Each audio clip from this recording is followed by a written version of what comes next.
이 멋진 고가도로에는 도관으로 보호되는 몇 개의 고강도 강철로 된 힘줄 같은 것이 있습니다. 그런데 안타깝게도 부식되고 있네요.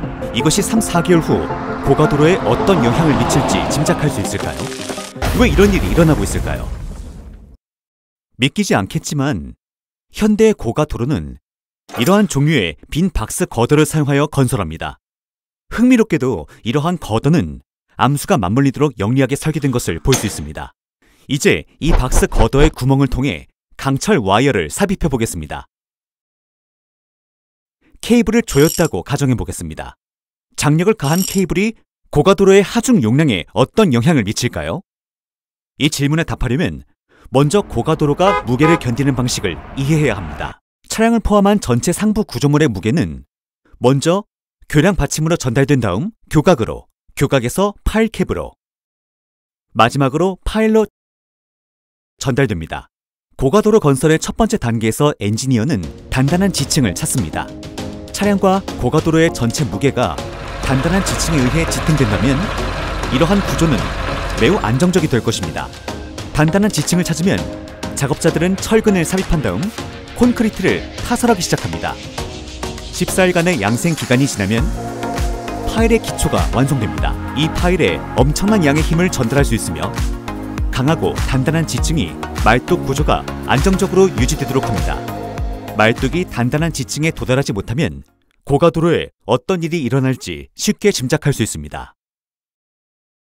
이것이 바로 고가도로에서 파일이 매우 중요한 이유입니다. 이 모든 파일은 파일캡이라는 하나의 콘크리트 구조물에 연결됩니다. 이제 교각 건설이 시작됩니다. 교각은 아름다운 곡선의 교각 캐노피 건설로 끝납니다. 당연히 이 높이에서 콘크리트를 퍼 올리려면 강력한 콘크리트 펌프가 필요합니다. 잘 정렬된 아름다운 교각이 서서 다음 구성 요소인 프로젝트의 주인공인 박스 거더를 기다리는 모습은 인상적인 광경입니다. 박스 거더는 조립식입니다. 박스 거더 제작 현장에 오신 것을 환영합니다. 이 바닥 거푸집과 내부 형태는 거더 제작의 핵심 구성 요소입니다. 유압의 힘으로 어떻게 움직일 수 있는지 살펴보세요. 먼저 거푸집 내부에 철골 구조물을 배치합니다. 콘크리트를 붓고 양생시킵니다. 먼저 내부 거푸집을 제거합니다. 이제 바닥의 거푸집을 제거할 차례입니다. 박스 거더에 볼록 튀어난 부분과 구멍이 많이 보입니다. 왜 이런 것들이 필요할까요? 곧 살펴보겠습니다. 이 프로젝트에 사용된 가장 큰 기계인 세그먼트 런칭 겐트리는 다리가 4개 달린 로봇에 가깝습니다. 이 기계는 한 세그먼트의 조립이 끝나면 다음 세그먼트로 이동할 수 있습니다. 이것이 바로 이 기계의 작동 방식입니다. 처음에는 이 지지 브라켓에 런칭 겐트리 LG를 지지합니다. 이제 LG는 박스 거더를 들어올려 조립 작업을 시작합니다.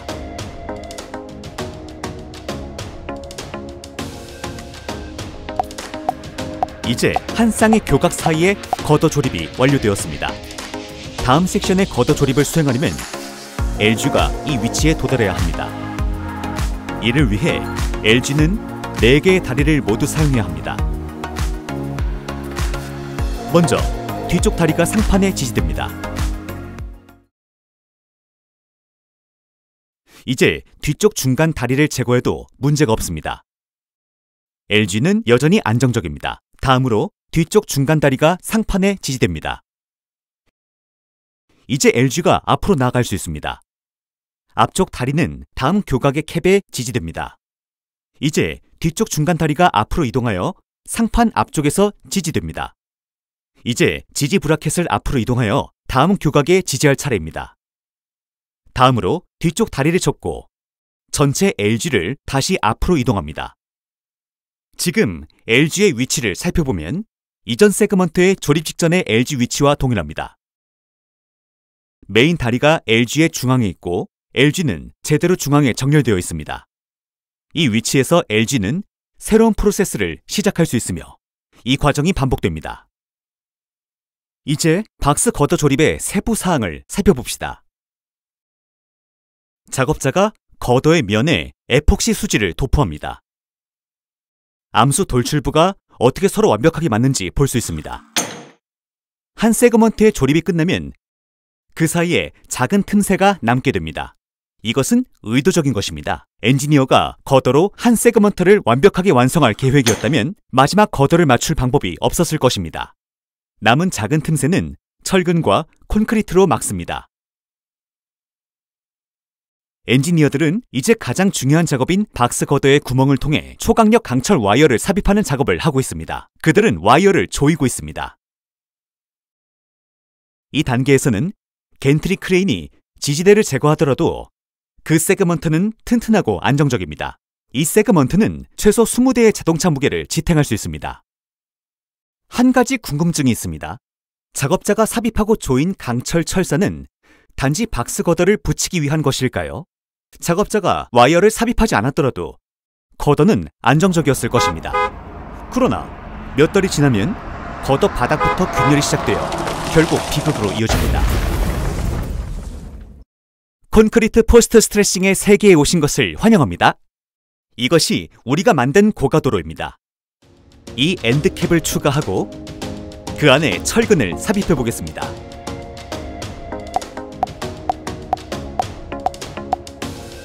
거더 중 하나에서는 철근을 조여서 극도로 장력을 주어 보겠습니다.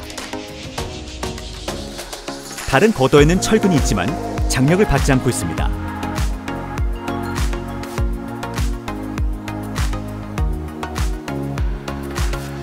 이제 자동차의 도움을 받아 이 두 고가도로의 하중 지지력을 테스트해 보겠습니다. 이것은 포스트 스트레스가 없는 거더입니다.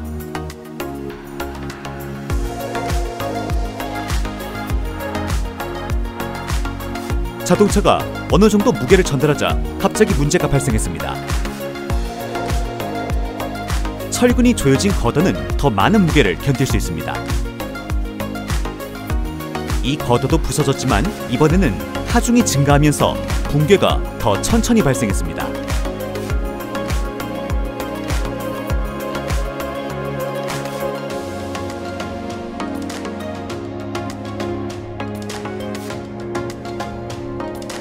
이것이 바로 포스트 스트레싱 콘크리트의 장점입니다. 강철 와이어를 장력 상태로 유지하고 원래 길이로 돌아가지 못하게 하면 콘크리트가 압축됩니다. 이 방법의 장점은 무엇일까요? 콘크리트 세그먼트가 양쪽 끝에서 지지되면 그림과 같이 세그먼트가 구부러집니다. 이로 인해 세그먼트의 아래쪽 부분은 인장 상태가 되고 위쪽 부분은 압축 상태가 됩니다. 콘크리트는 압축 상태에서는 강하고 인장 상태에서는 약합니다. 즉, 인장 응력이 발생하는 하단 부분에 균열이 쉽게 발생합니다. 이에 대한 해결책은 교량 공사가 끝나기 훨씬 전에 전체 콘크리트 블록의 압축 상태를 유지하는 것입니다. 이 경우 헐 하중으로 인해 바닥 부분에 인장 응력이 발생할 수 있지만 이전의 경우보다 훨씬 낫습니다. 이러한 방식으로 다리가 균열 없이 수십 년 동안 지속될 수 있도록 만들 수 있습니다. 이 강력한 유압잭은 강철 와이어에 장력을 가하는 어려운 작업을 수행합니다. 고압으로 피스톤을 움직이고 케이블이 조여집니다. 케이블에 장력을 가한 후 작업자가 압력을 풀고 기계를 제거하고 여분의 와이어를 잘라내는 것을 볼 수 있습니다. 그렇다면 장력이 높은 이 케이블은 왜 수축하여 원래 길이로 돌아가지 않을까요? 이를 이해하기 위해 유압잭과 전체 포스트 스트레싱 메커니즘의 단순화된 모델을 3D 프린팅했습니다. 놀랍게도 이 간단한 웨지는 유압잭을 제거한 후에도 장력이 가해진 케이블을 제자리에 유지하는 까다로운 작업을 수행합니다. 영리하게 디자인된 웨지 덕분에 케이블을 바깥쪽으로 늘릴 수 있지만 일단 바깥쪽으로 늘어난 케이블은 다른 부품들을 모두 제거해도 안쪽으로 들어가지 않습니다. 작동 원리는 다음과 같습니다. 한 가지 주목할 점은 웨지가 와이어와 강하게 연결되어 있지 않다는 것입니다. 웨지를 둘러싼 블록이 이렇게 움직이면 어떻게 될까요? 블록이 웨지의 틈새를 막고 웨지가 와이어와 강하게 연결될 것입니다. 당연히 케이블은 오른쪽으로 늘어날 것입니다. 이제 이 상황은 어떨까요? 여기서는 누군가 오른쪽에서 케이블을 당기고 있습니다. 여기에서는 쐐기가 힘줄과 강하게 연결되지 않고 와이어가 오른쪽으로 자유롭게 늘어날 것입니다. 이 두 가지 까다로운 개념을 염두에 두고 포스트 펜션의 놀라운 점을 살펴보겠습니다. 잭이 왼쪽에서 오른쪽으로 움직이면 바깥쪽 쐐기가 조여지고 케이블이 왼쪽에서 오른쪽으로 움직입니다. 장력이 작동하고 있는 것입니다. 내부 외지는 케이블이 조여지지 않기 때문에 이 케이블의 움직임을 막을 수 없습니다. 케이블에 충분한 장력을 확보한 후 엔지니어는 피스톤의 압력을 해제합니다. 여기서 케이블은 당연히 안쪽으로 들어가려고 합니다. 그러나 케이블이 조금만 움직이면 내부 쐐기가 케이블과 단단히 조여져 케이블이 더 이상 움직이지 않게 됩니다. 요컨대 이 외지는 케이블이 영원히 장력을 유지하도록 합니다. 케이블을 항상 팽팽하게 유지하는 이 천재적인 엔지니어링 기술이지요. 최고의 단순성. 이제 여기에서 부품들을 제거하고 케이블을 자르면 됩니다. 고가 내부의 케이블은 장력을 유지합니다. 실제 현장에서 유압잭은 한 번에 12개 이상의 와이어를 당길 수 있습니다. 처음에는 케이블을 3번 늘릴 계획이었습니다. 하지만 플라스틱 부품으로는 이 하중을 견딜 수 없었기 때문에 케이블을 한 번만 늘리는 것으로 결정했습니다. 몇 개의 고강도 강철 케이블만으로 콘크리트 고가도로의 강도를 극적으로 높일 수 있다는 것은 놀랍습니다. 지면과 고가도로 상판을 연결하는 구조물을 교대라고 합니다. 교대의 각도는 차량이 고가도로에 원활하게 진입하는 데 매우 중요합니다. 교대는 흙으로 채워져 있습니다. 이제 차량은 고가도로 위를 부드럽게 주행할 수 있습니다. 어떻게 이렇게 영리하고 복잡한 인터체인지 설계를 할 수 있는지 궁금한 적이 있으신가요? 이제 인터체인지 설계의 기본 사항을 살펴보겠습니다. 3방향 인터체인지 설계는 일반적으로 한 도로가 다른 도로에서 끝나는 경우에 사용되며 통과 경로의 진출입을 용이하게 합니다. 이 설계는 토지와 건설 비용을 최소화하고 무엇보다도 엇갈림 구간을 최소화합니다. 일반적으로 고속도로의 끝이나 전환 지점에서 볼 수 있습니다. 클로버형 인터체인지는 토목공학에서 가장 아름다운 혁신입니다. 클로버 잎을 닮은 이 디자인은 2개의 고속도로가 교차할 때 사용됩니다. 이 설계로 인해 교통신호 없이도 자유롭게 이동할 수 있습니다. 클로버형 디자인에서는 누구나 번거로움 없이 어느 도로로든 이동할 수 있습니다. 이 애니메이션을 관찰하면 이 디자인이 어떻게 이를 달성하는지 이해할 수 있습니다. 하지만 클로버형 디자인에는 상당한 공간이 필요합니다.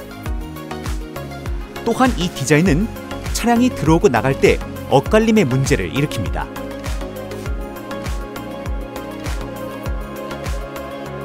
다이아몬드 인터체인지는 고속도로가 지선도로와 교차할 때 널리 사용되는 방법입니다.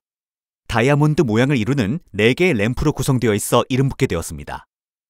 이 유형의 인터체인지는 교통량이 보통인 지역에서 효율적이며 최소한의 토지 사용으로 도로 간에 쉽고 직접적으로 접근할 수 있습니다. 높은 교통량과 속도가 강점이지만 교통량이 많은 시간대에는 교통신호로 인해 지연이 발생할 수 있습니다. 클로버형 IC를 변형한 부분 클로버형 IC는 일부 루프를 제거하여 필요한 공간을 최소화합니다. 가장 중요한 장점은 기존 클로버형 디자인에서 발견되는 엇갈림 문제를 최소화한다는 것입니다. 이 인터체인지 유형은 클로버형과 다이아몬드 인터체인지의 특징을 결합한 것입니다. 파클로 인터체인지는 교외 교통에 특히 효과적입니다. 엔지니어는 포스트 텐션 케이블에 그라우트를 바르거나 도관 안에 케이블을 보관합니다. 첫 번째 경우에는 포스트 텐션 케이블이 그라우트에 접착됩니다. 두 번째 경우에는 접착되지 않습니다. 접착되지 않은 포스트 텐션의 경우 부식을 방지하기 위해 도관에 그리스를 추가해야 합니다. 접착된 포스트 텐션은 부식에 대한 저항력이 더 큽니다. 그러나 접착 포스트 텐션은 비접착 방식과 동일한 압축 수준을 달성하기 위해 더 많은 케이블이 필요합니다. 고가도로에서 이런 종류의 틈새와 이상한 배열을 본 적이 있을 것입니다. 자세히 살펴보면 엔지니어링의 복잡함에 놀랄 것입니다. 바로 확장 조인트입니다. 토목공학에서는 긴 콘크리트 구조물에 틈새를 두는 것이 일반적인 방법입니다.